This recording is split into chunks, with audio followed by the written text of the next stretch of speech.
mga karonda, dito po kung may sa paggawa ng ano, dito po sa Salarte.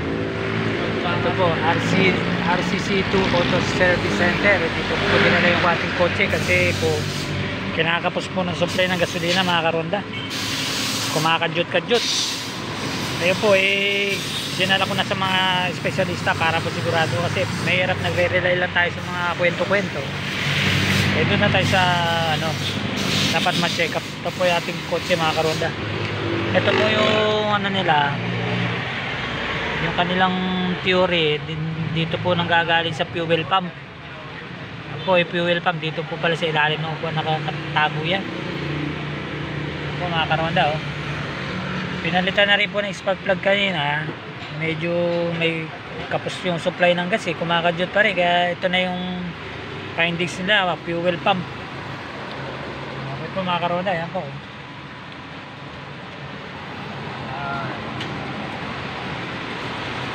Sir, bago na spark plug nito? O sir, pinalitan na sir.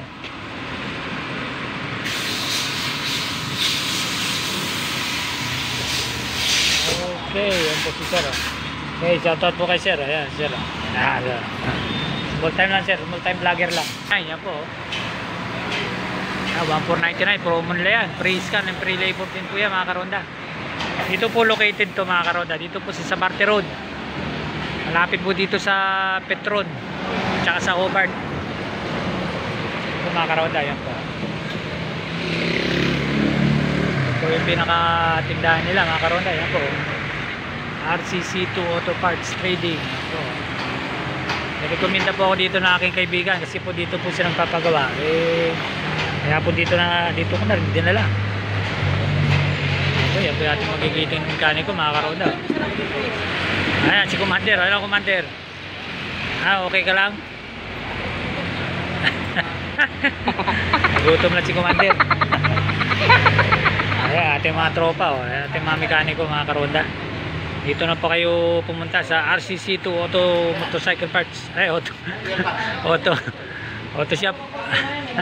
Ito po yung ating kotse mga karonda. Second hand ko na po nabili itong kotse ko. Kaya po normal lang po sa mga second hand na meron talaga kayo paparepair dyan. Kasi po may mga minor issue lang yan. Huwag lang po parting makina. Yung mahirap na yun. Talo po kayo doon. So si sir mga karonda. Siya po yung ating chief mechanic dito. Siya po yung may-ari nito.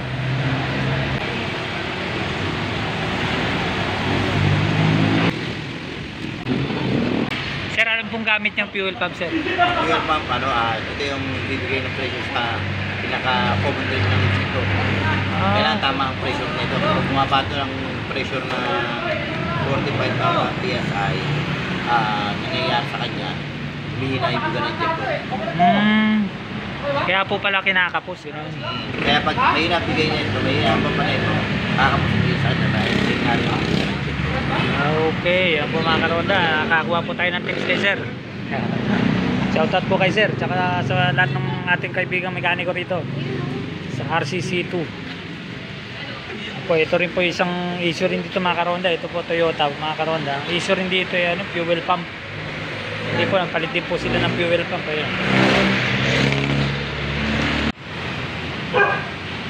Okay po mga karonda, papacheck ko po yung aking preno kasi maingay na po. Hindi ko na rin po kami sa pagawa kaya lulubos-lubusin ko lang. Ganyan pala.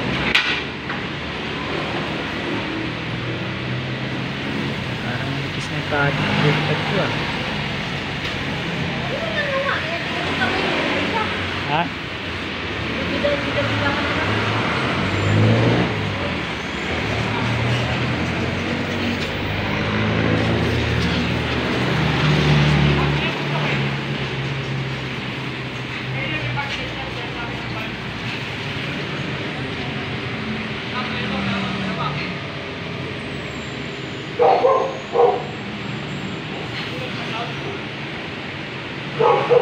Mga karonda, ito po, tapos na po ikabit yung fuel pump mga karonda. Ni-road test na rin po namin ni sir. Kaya ako na po yun ang pinag-drive niya. Naramdaman ko po, malaki po pagbabago yung takbo ng kotse ko mga karonda. Nawala po yung kadyot-kadyot, tsaka po yung hatak niya, maganda na. Kaya pong dito na po kayo magpagawa sa RCC Auto Shop. Dito po sa located sa Sabarte.